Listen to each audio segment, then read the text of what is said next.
Supervisor Don Knabe in the South Bay, and we are very grateful that we have him to represent us at many of our events that we have. So we value our partnership with him and him keeping us in touch of the pulse needs of our region, and then also keeping us abreast of what he's really interested in. We're going to keep this kind of interactive today, so it's going to be a very different kind of event. You'll notice that there's pens and note cards on your desk, on your, it might feel your desk, on your table. And what those are for is, we're going to have a Q&A session after Supervisor Knabe speaks. So this is your time to ask, write down any questions you might have. We'll have someone from the chamber will be picking those up. And he'll also have a chance for additional questions. But if you've got some great questions, please write them down so we can have them asked and he'll answer.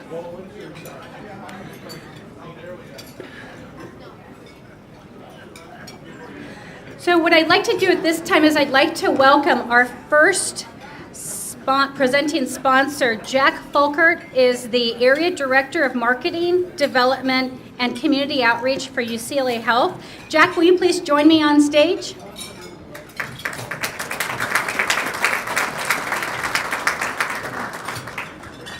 Good afternoon, everybody. I'm Jack, and it is absolutely my pleasure to be here on behalf of UCLA Health. We are thrilled to be part of the South Bay community and really thrilled to be part of the Torrance community. So as a presenting sponsor, one of two presenting sponsors for today's event, it really just is my pleasure to be here to represent UCLA Health, and really compliments to the chamber staff and of course Donna, who have done an incredible job putting together the program for today. So I'm really just pleased to be here.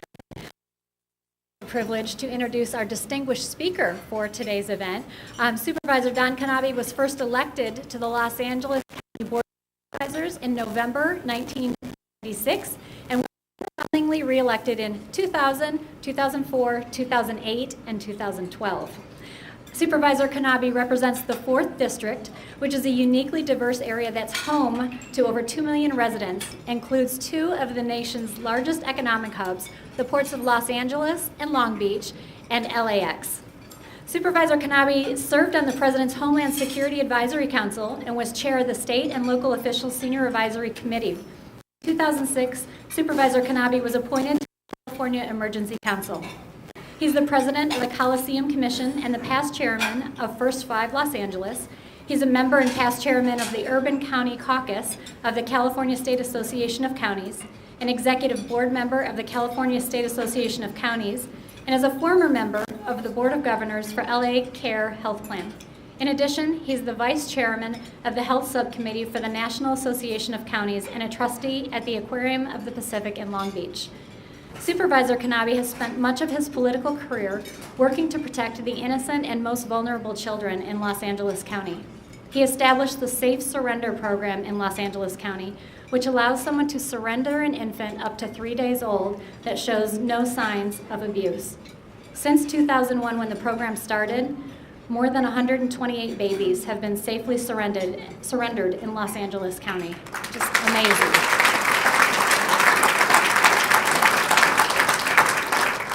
Really incredible. He is also known as a national leader on the issue of child sex trafficking. In 2012, he launched a countywide awareness campaign to spread the word that young girls are being sexually exploited for money. In 2013, he testified on the issue of child sex trafficking at a hearing before the House Committee on Foreign Affairs in Washington, D.C. He's a leader in regional transportation and currently serves as the director and past chairman on the board of directors for the Metropolitan Transportation Authority. Supervisor Knabe is also a member of the Southern California Regional Rail Authority, where he serves on the Legislative and Communications Committee, as well as the Safety and Operations Committee. He has a true passion for the arts and attributes much of his own personal success to an early involvement with music.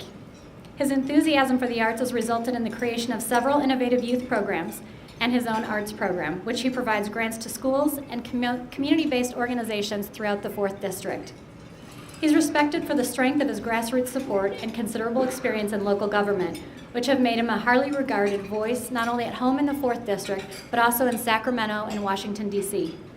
His leadership has been invaluable in retaining the Los Angeles Air Force Base in the South Bay, which is a priority effort for the Torrance Chamber for its strategic importance for national defense and also the $1.7 billion impact on the local economy. He was elected to the Cerritos City Council in 1980 and served as a councilman for 8 years, including 2 terms as mayor.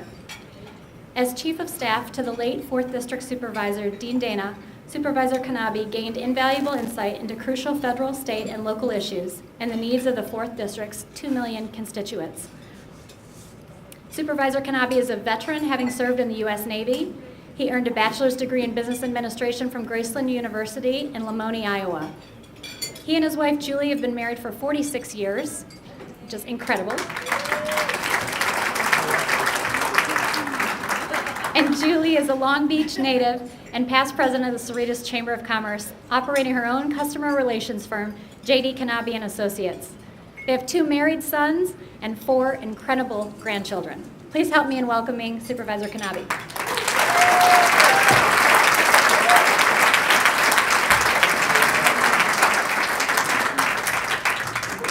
Well, in conclusion, wow, I think I spent most of my political career going to meetings. Anyway, it's great to be with all of you once again, and this is one of my favorite speaking venues. The view up here is incredible. So if I sort of drift off, I'm looking out at a gorgeous view. But to Heidi and to Donna and to others of the team that put this together, I want to say thank you once again.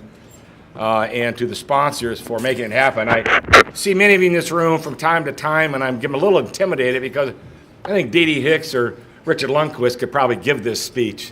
They follow me around every place I go, so I appreciate them being here. Many of you in this room probably have heard that. So what I'm going to try to do is give you a brief update on some of the things that are happening at the county and then look at the cards.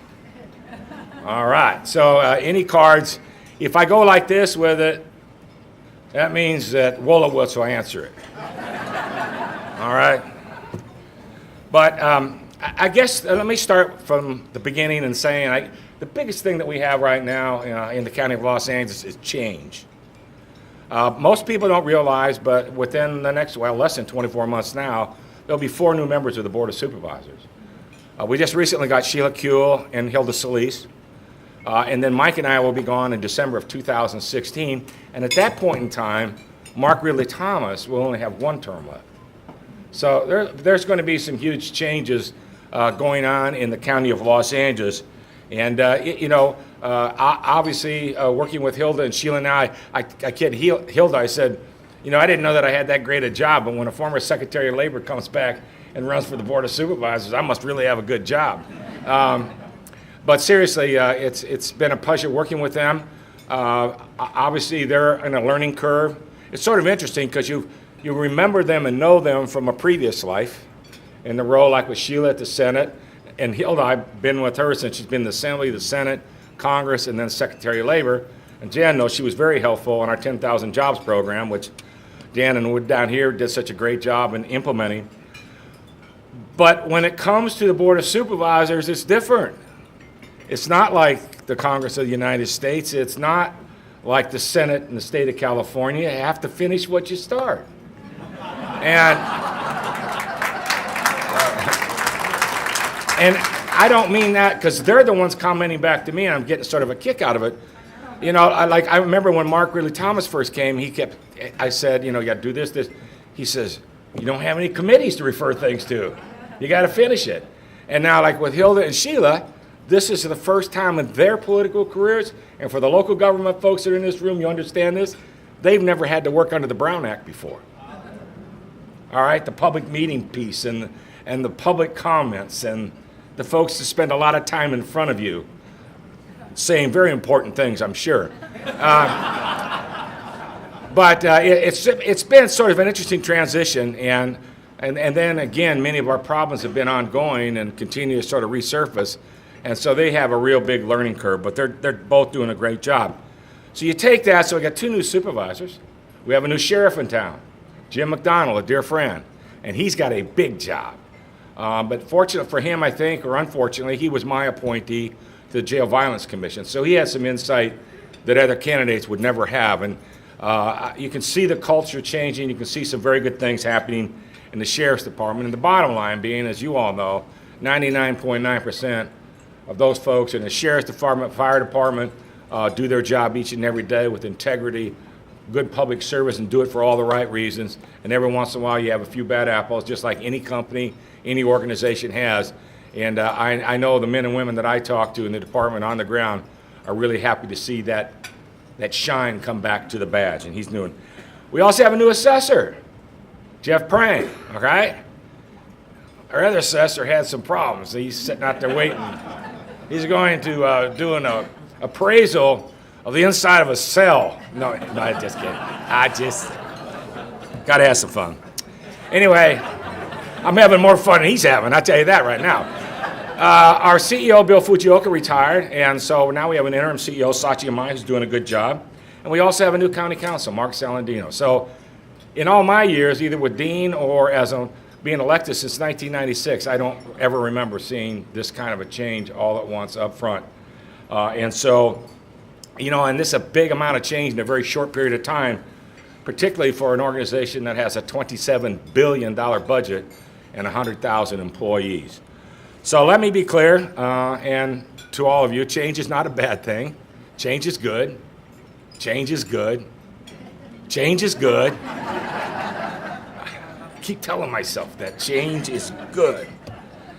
But anyway, I really enjoy at this point, at least up till now, and I'm sure forward in the next remaining 20 months that I have of working with Sheila and Hilda, and they're very smart and very able and really concern themselves with the issues. They're not just like a City of LA person, they're county-wide person, and they really appreciate all that's being thrown at them, not just the county, but now they sit on the MTA and all the other things.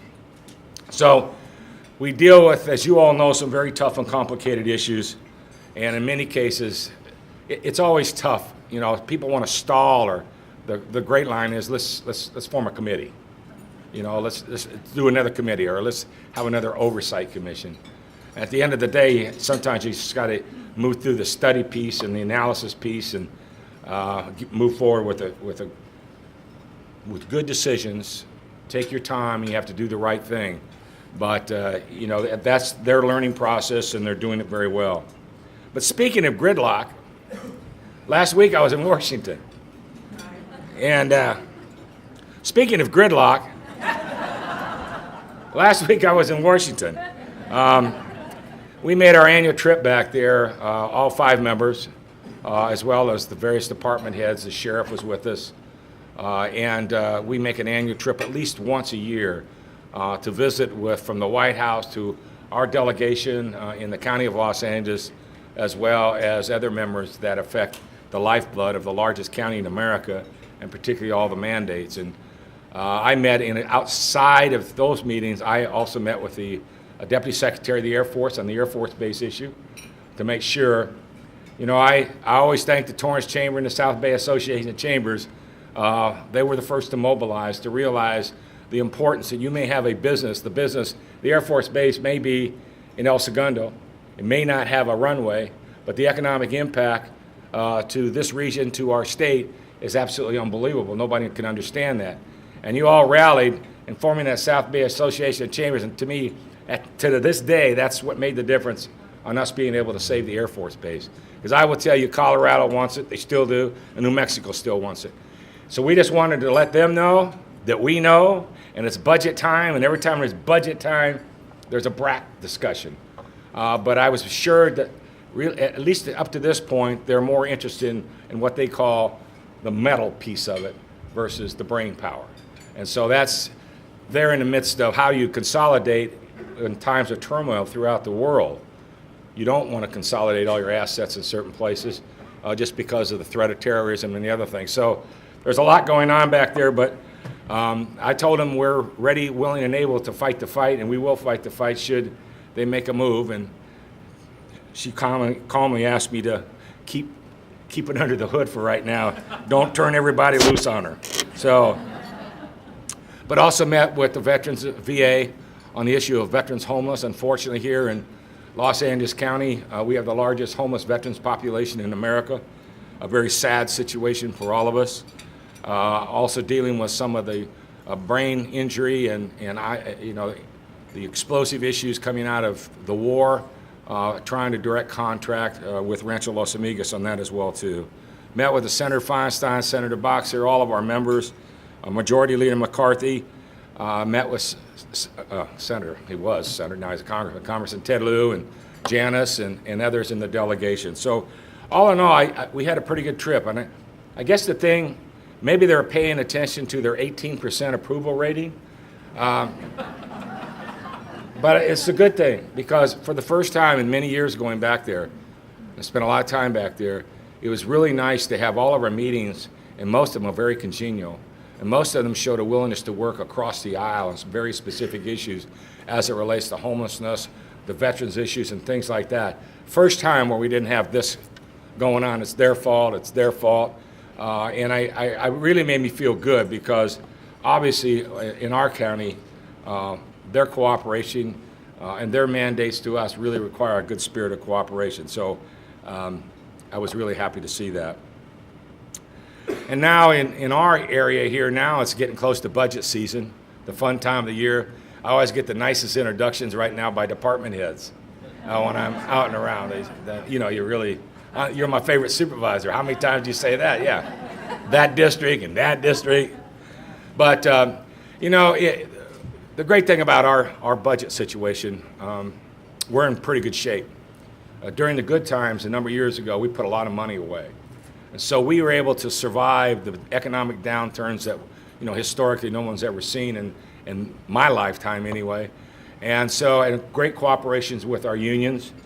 And so it's been a good road to hoe. And when you look at what we have to do each and every day, whether it's public safety, first responders, whether it's our emergency rooms, whether it's weights and measures, whether it's animal care and control, the interesting thing is the first question we ask is, how can we help? It's not, are you Republican, Democrat, Libertarian, or Independent? And that's what I love about my job, and that's how as we work through this. And I know that we debate this budget back and forth as members. Well, let's face it, we argue a lot too about the various things. But at the end of the day, our constituencies across this great county of 10 million plus residents are all the same. And the health issues are no different in Pacoima as they are in Torrance and some of the other places. And so we have to work hard together and come to compromises and move forward.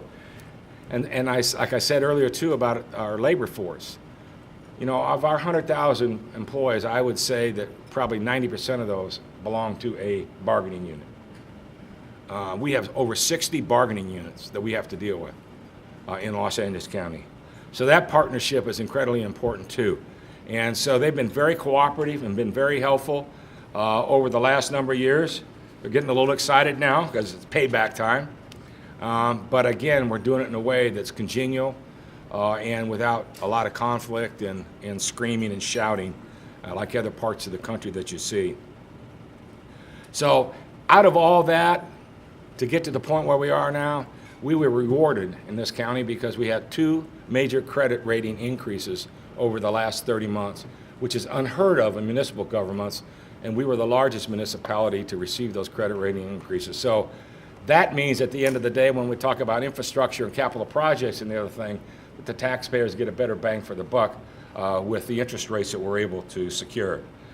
And so as I sort of wind down, I've got a lot of things that I want to do, sort of a mini bucket list, from clinics to libraries to community centers to different kinds of things that we're working through, and a lot of them are moving forward. I'm pushing hard to make sure that I can deliver what I said I could. And one other issue that's important not only to us as a county but also to all of you, and that's job creation. And one of the frustrating things in the county sometimes is it's very difficult to get started. And so I brought in a motion a while back to create a concierge for small business through our Office of Small Business Administration. We're in the process of putting that together. So sort of the one-stop shop instead of having to run around. We got the technology now. We can do a lot of things online. But when you start a small business, and 70% of all the new jobs being created are done by small business here in Los Angeles County, and that's been validated by every economic study you want to have here throughout the region. You have enough worry and heartache into running your business, creating it, and where the next dollar is going to come from to pay your taxes. So we're trying to make it as easy as possible. I feel that, I hate that answer, well, that's just government, or that's just government red tape. I mean, that drives me nuts. I really feel that dealing with the county should be like dealing with Amazon. We can even start drones dropping, doing things. But it's really a huge issue here in Los Angeles County, and we're trying to do that as well. So on top of that, small business, obviously I wouldn't want to ignore that very popular subject of minimum wage. And one of my colleagues brought in a motion to deal with that, for us to look at what we can or can't do, the impact.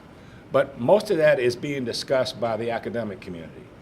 And most academics have not really opened a business, made a payroll, do the different kinds of things. So I brought a follow-up motion in through our Small Business Commission to hold hearings out in the community with small business folks, people that are struggling each and every day. They don't come to Board of Supervisors meetings. They don't go to City Council meetings. They don't go to school district meetings. They just struggle each and every day to set it up for their families and their kids' education and do all the other kinds of things. And so we're holding public hearings throughout the region. I've been very upset because the turnout has not been that great. We're trying to find a good time for these folks, but the reality is most of them are operating their businesses. So it's really hard for them to get away. So we're looking at how we can increase our outreach to get their input. Unfortunately, some of the proponents of the minimum wage are showing up at the hearings, and when a small business person stands up and testifying, they're starting to boo them down and scream at them, and you hate us, and it's just getting a little ugly. We're trying to do this in a way that it makes sense for everybody. I know, like all of you know, there's no way that you can raise a family here in Los Angeles County at minimum wage. But how do we do it to protect jobs, but also to move forward to help those in need as well? So it's a little more complicated than just $1 a year or those kinds of things that they're talking about. So hopefully this study, when it comes back in a couple of months now, we'll have a better handle on it. Because you're not talking about, the $70 million contract like Google, the contracts that they put out. You're talking about the mom and pop. You're talking about the dry cleaners. You're talking about, postal, whatever it may be. And so that's why we're trying to get our arms around this as it relates to small business and the impact. I'm going to go back to the sheriff, Jim McDonnell, as I mentioned. Obviously, Sheriff McDonnell has a lot of challenges ahead of him. He knows that. The issues that we've had in our jails, which he's had good insight, and really trying to change the culture of the organization. And while that culture is small in numbers, it's had a dramatic impact on the public persona. And as I mentioned earlier, 99% of those folks do their job each and every day for all the right reasons, and they don't make the papers. And those that do have to be held accountable. But a lot of that, the things we're trying to do as it relates to law enforcement, public safety, fire department, everything in general, we have some issues that are sort of outside of our control. One is the AB 109, where they're releasing prisoners, to the counties. And obviously we're the largest county, so we're a good place to hide. So one of the key elements of 109 is when they are released, they're supposed to come down and check in with us. These are some bad dudes, okay? You think they're going to come in and check with our probation department or our parole? So we spend an incredible amount of money with the absconders, trying to chase them down, to find out where they are, to bring them into the custody situation. Can't put them behind bars, but we need to know where they are, and they need to check in. That's part of the deal. The other thing that happened was in the last election cycle, and I really felt that the voters were misled on Prop 47. Prop 47 passed, which took certain crimes and made it a misdemeanor. Okay, I understand that piece. How some people with overcrowding, but now we have no leverage whatsoever. And there's been some consequences of that. The LA Times recently did an article, I don't know if you saw that, where they said that the property crimes in the county piece were up 10%, city of LA about 7%. I don't know what the numbers are here locally, but due to this Prop 47. Because, and I don't often agree with the LA Times, but I agree with them on this one. But with, by not being forced into a situation to at least bargain, we have no leverage. We have no leverage whatsoever for drug treatment, for mental health programs, and the kinds of issues that we're trying to do on a diversion piece instead of just warehousing people in jails. So we've lost all that. So the car burglaries, the home burglaries, those are the numbers that are up, not the serious crimes at this particular point. And so the gnawing ones that sort of irritate you in your neighborhood, in your city. So we're watching that very, very closely on the impact of both Prop 47 as well as AB 109. Before I go into questions, there's several issues I just want to mention quickly. One, I talked to you about it last year, it was mentioned in my bio about child sex trafficking.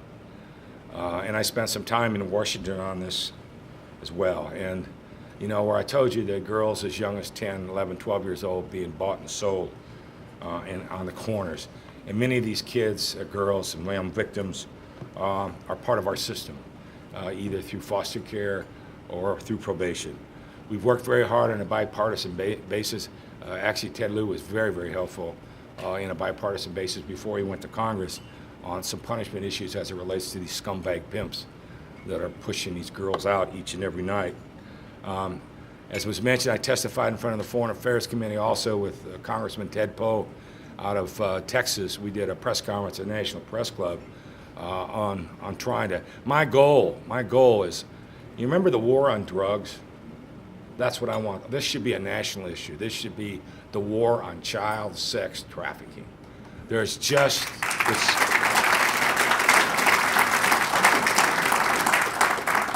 It's probably the most horrific crime that I've had or been involved with in my tour of duty as a member of the Board of Supervisors, or Dean Dana's former Chief of Staff. We've done a lot of things over the last several years. We've trained thousands of our employees. Because the issue is like this, it's not just, when they come in front of a judge. We have a dedicated courtroom right now. Remember, quickly refer back to that. I think I told you that last year. Well, the girls are coming in, get a slap on the wrist. You don't want to do that again, young lady, and you go away. And by the time they get out the front door, the scumbag pimp is waiting for them in the parking lot and they're back in the streets that night. So there's dedicated courtroom now for the girls that want to make that change or attempt. We have all the wraparound services. Health, mental health, public health, housing, public defender, district attorney, everybody, and a committed courtroom to that. And so that's been a big help. But what about our ERs? What about principals and school teachers and things like that? So we're running the gamut. Attorneys, public defenders, anyone that may run across, these kinds of situations, they're recognizable, just in the area of self-esteem. We worked with Clear Channel, Lamar Advertising, and CBS Outdoor. They have volunteer billboards to assess it. We've launched new protocols with our law enforcement community across the county, how to handle a victim before these girls are just arrested, as I said, and their pimps went free, and that's not happening anymore. So we've done good on getting the pimps where they belong, behind the bars. Now, this year, we're sort of focused on the other side. It's called the supply side, the Johns. And my goal is I'm having some issues with various organizations to let the world know who they are. Put them on the front page of the newspaper. Put them on a billboard. We got free billboard space. Wouldn't you want to see your picture up there? Is that you, Daddy? No. But anyway, and we started a major campaign called There's No Such Thing. And there's no such thing as a child prostitute. They are victims, manipulated emotionally and physically by these horrible, horrible pimps into one hellish life. And so we really need to protect these victims, and we need to wrap our arms around them and offer them that opportunity. Housing is a key element. When I went back to testify, some of the girls that we brought them in from, they were from here, they were trafficked here, and throughout the state, throughout the nation actually. But we had them living in like Iowa, North Dakota, different places to, you don't want to incarcerate them, but you need to protect them. Because inside the system, we could put them in our juvenile halls and things, but there's girls inside the system that still want to pimp it out, right? And so once they're outed, green-lighted, that means death. They are marketed for death to all the other pimps. Some of you know, on Charter I have a TV show, and I had one of the survivors on there, and she had to witness one of her victim friends on the way out to the desert, took them out to the desert, Palm Springs. Instead of going into the lovely city, went out in the desert and had to watch one of her victim friends burnt to death. That's how ugly it is. I mean, folks, it's 100 miles from here. And so it's just a difficult issue. Nobody wants to talk about it, but we need to protect these victims. And, a lot of times people ask what they can do to assist, and really the big thing is to be able to say, hey, there's no such thing. Change the vocabulary. Don't use the word prostitute. Don't use the word child prostitute. They're victims. No young girl that age makes up her mind that her career is going to be standing in the corner making a quota, and if she doesn't make it, get the crap kicked out of her each and every night. Whatever the situation may be, these are victims, and so we're working hard to change that. And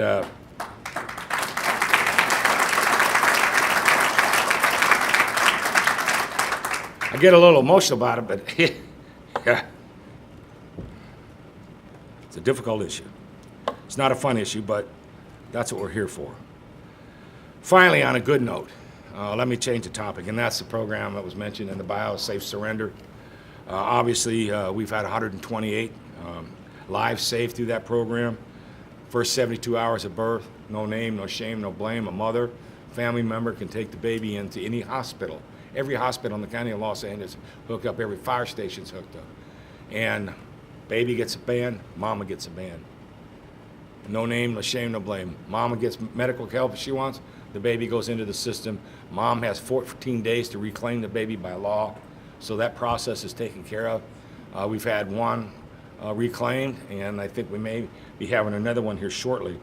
But the system has worked, and the cooperation that we got from our first responders has just been absolutely amazing on this particular program. And I've been to birthday parties for these kids, 10-year celebration, 100 saved.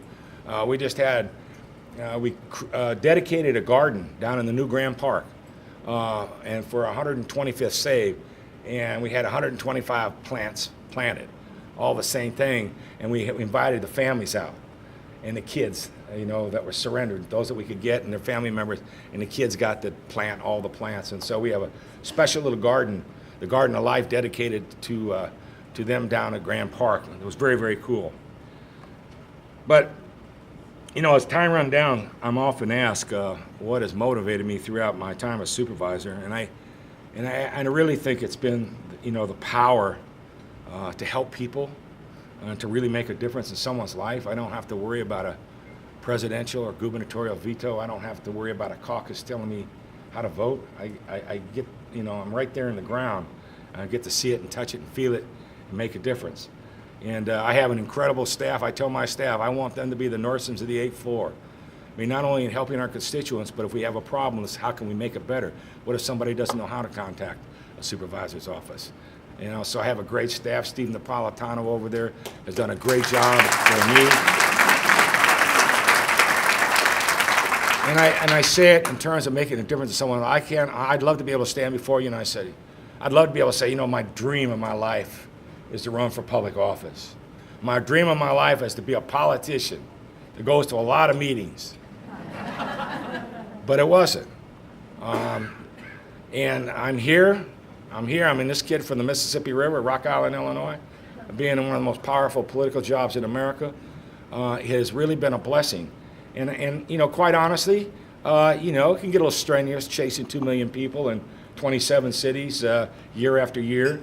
But I think, and sometimes when you look around and, look at the millions of people that we have to deal with, hundreds and thousands of employees, a $27 billion budget, you can't think about it as being overwhelming. And you really wonder sometimes the impact of what one person can do or not do. Just like many of you in this room, in your own way, whether it's through your business or the community-based groups you're involved in your own way, you really make a difference.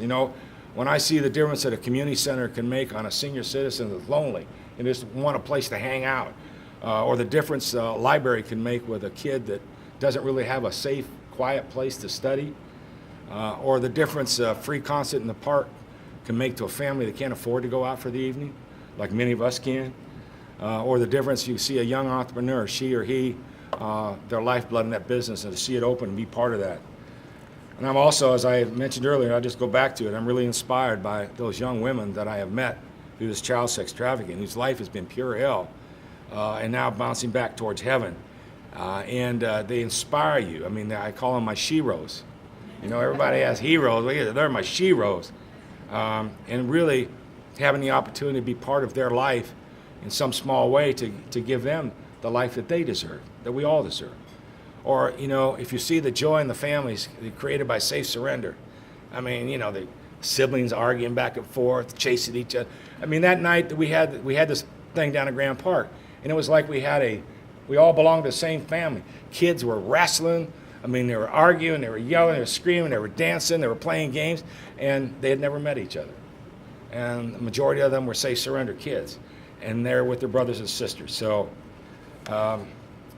I think at the end of the day, that's what really matters. And that is why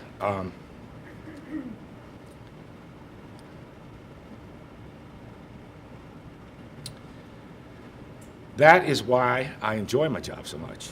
There was a Nobel Prize winner one time that said, I never thought in terms of being a leader, but I thought very hard in terms of simply helping people.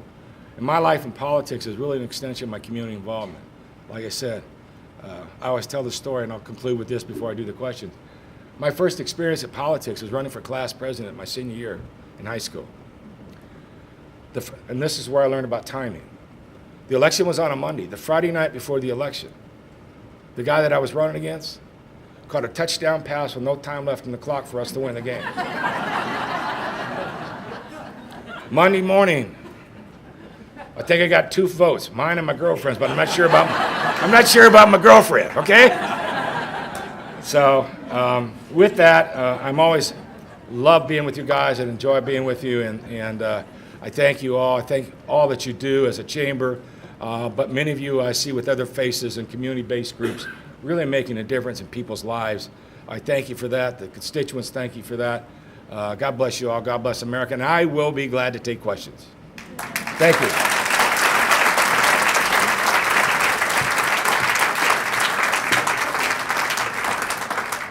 Oh, that's more than enough. So can I tell you a joke? I heard this joke today. So it was a sort of an attorney and judge talking to me this morning. I had to do a breakfast meeting, talking about this little old lady that went before the judge. And the judge says, I see here where you stole. And she says, yes, I did, Your Honor. I stole a can of peaches. And the judge says, well, why did you steal it? She says, I was hungry. I was hungry. And she says, oh, that's too bad. How many peaches were in the can? And she said 6. He says, okay, I'll give you 6 days.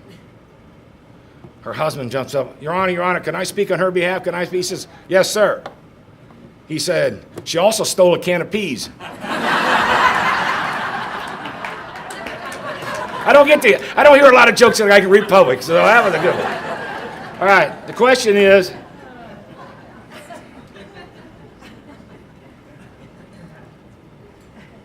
this is a good question. How is the county adjusting its operations in light of the drought?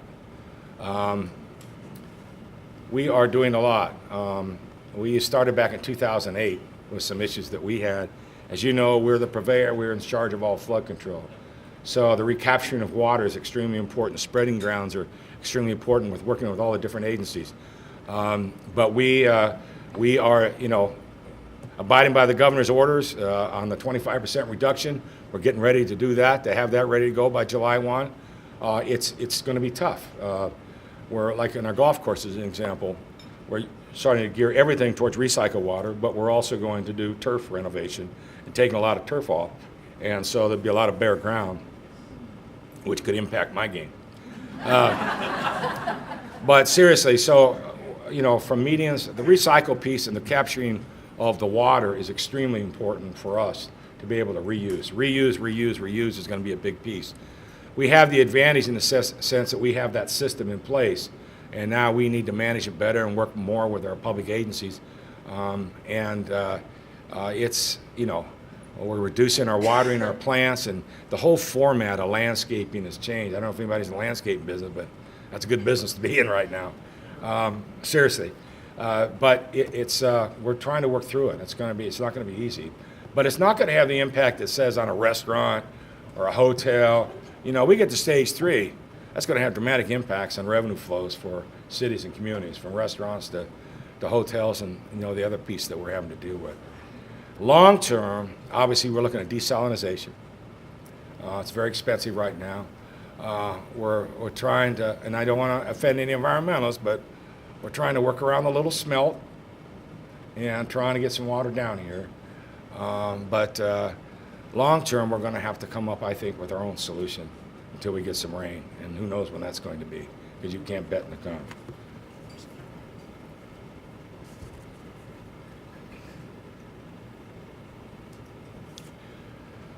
This question is, what or who inspired you to begin the Safe Surrender program? Well, I'll tell you very candidly. At the time, our county council was Bill Pellman, and it was in March of 2001, I think, something like that. And there was an article in the paper where a baby had been abandoned in a dumpster. And it happened to be Bill Pellman's son, where he lived. He found the baby Andrew. I'll never forget it. So I said to my staff, I said, I'm sure there's not much we can do as a county to mandate or do something, but see what we can do. See if there's anything that we can ask the legislature to do. Well, as you know, there's several thousand bills passed each and every year in the legislature. Most of us don't know what they are. As I used to tell my boys, nothing good happens after 2 o'clock in the morning. And lo and behold, we found a bill called the Safe Surrender Bill that had been passed, had been signed by the government, but no one knew anything about it. There was only one hospital, it was a Pomona Valley Hospital, but they had a little box outside in the parking lot where you could drop a baby off. They sort of knew about it, and then you ring a bell and you run. And beyond that, no one else knew about the program. So it was government, to me, it was the best experience I ever had in government. Convened a working group. Yoli Flores was the head of the Children's Planning Council at the time. We brought 140 people together, 40 people together, and within 30 days, we had a hotline up and operating 24 hours a day, 7 days a week, in 140 languages. And on top of that, and we started working with the media, we started working with the hospitals and getting them to sign on, educating our fire stations. We got every independent fire, Torrance, all the independent stations, we got everyone on board. It took us a while to do all this. But the program, and then other parts of the country started paying attention. So this law was on the book, and it was because of a young lady named Debbie Ferris out in Riverside County who was doing the dishes one night and heard a story of a baby being thrown in a duffel bag, thrown out the window. And that motivated her, and she created this plan. If you're ever out it's out by Riverside National Cemetery. She created this place called the Garden of Angels. And every baby is named, that's been thrown away. She has a system that she has set up and gets its own little service and things like that, but it's called the Garden. And she's the one that brought it when we chased down who the leader of the pack was, and we got her involved early on with our county thing. And so other counties started doing it statewide, but that's really how it all happened. It was one of those great things. We didn't have to create a bill and go through that nightmare of committee hearings and all that kind of stuff. It was there, but nobody knew anything about it.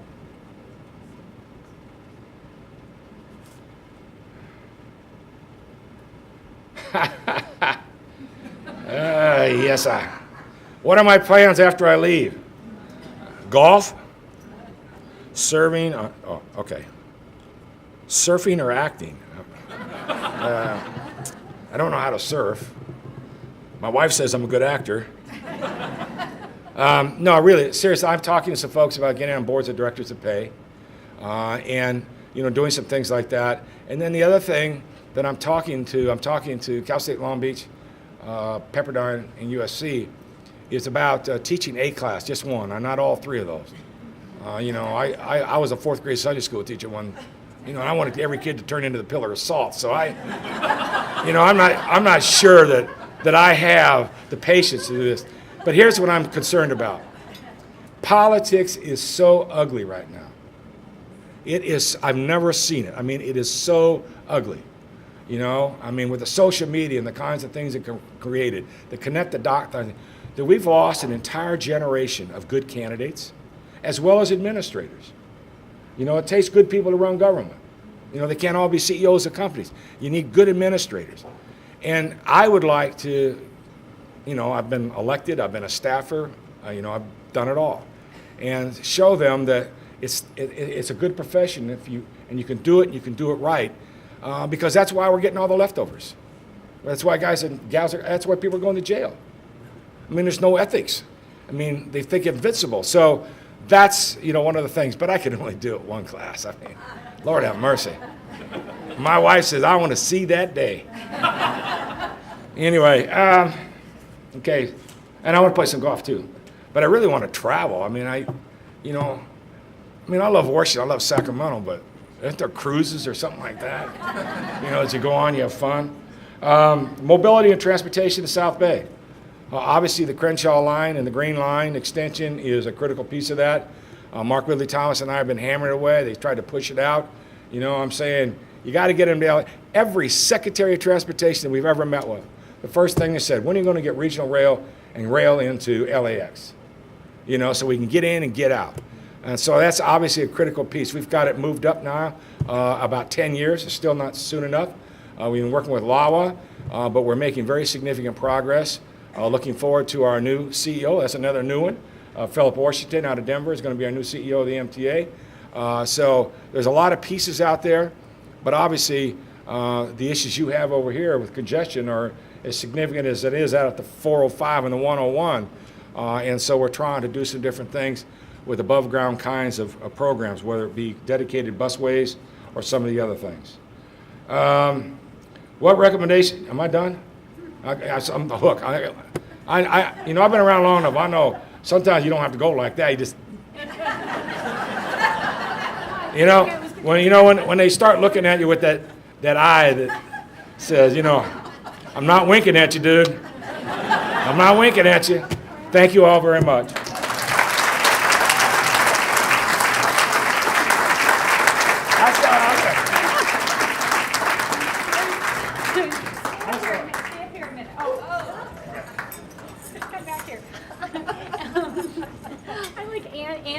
From Providence Little Company of Mary Medical Center to please come on up. Yes. Good afternoon, and thank you, Supervisor. Was that not just an incredible talk? Very unique from a politician. You know, you said you hoped that you would make a difference. You have made a difference. You have made a difference, and you really demonstrate to so many of us what the power of one can do. Your leadership, your passion, and your compassion. I mean, I've been to a lot of these lunches, guys. I've never seen a politician reduced to tears over the pain of others. I was touched by it. I was inspired by it. And, you know, I had breakfast this morning with one of your employees. My husband works for the probation department in Long Beach as a director and happens to participate on the... All praises, no raises. I'll tell him that. But, you know, when I told him that I would be privileged to meet you today and be with you at lunch, he said, you know, that guy's the real deal. My husband participates in the task force on human trafficking in Long Beach, and it is horrific, as the supervisor has well described. And he said, no, he's the real deal. He's in the trenches.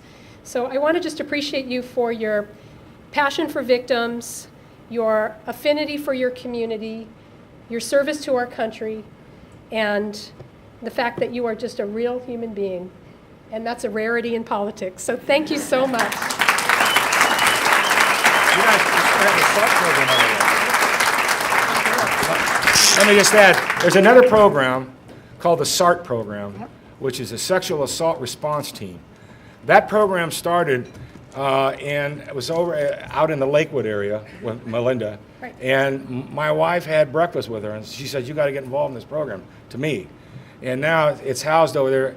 And what they do is, and the prosecution rate is very high now, instead of treating these 98% conviction rate, because it's a whole team, from the DA to the police to the medical teams there, little company that rally around the victim. and treat them like a victim and not like a piece of meat. So thank you for all Thank you. that. Thank you. And here's a little gift, sir. Thank you from the table.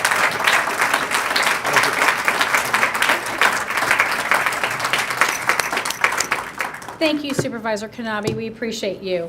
And at this time, I would like to thank our corporate sponsors for supporting this event. And without you, we wouldn't be able to make it happen. Linda Amato and her staff at the Doubletree, thank you for your professionalism, hospitality, and just putting on a great event. Torrance City Cable for airing this event, and for Donna Duperon and staff for their management of a well-run and well-attended event. Thank you. And I want to thank you all for being here and again taking time out of your day. Thank you so much for making it a great event, and have a great rest of your day and drive safely.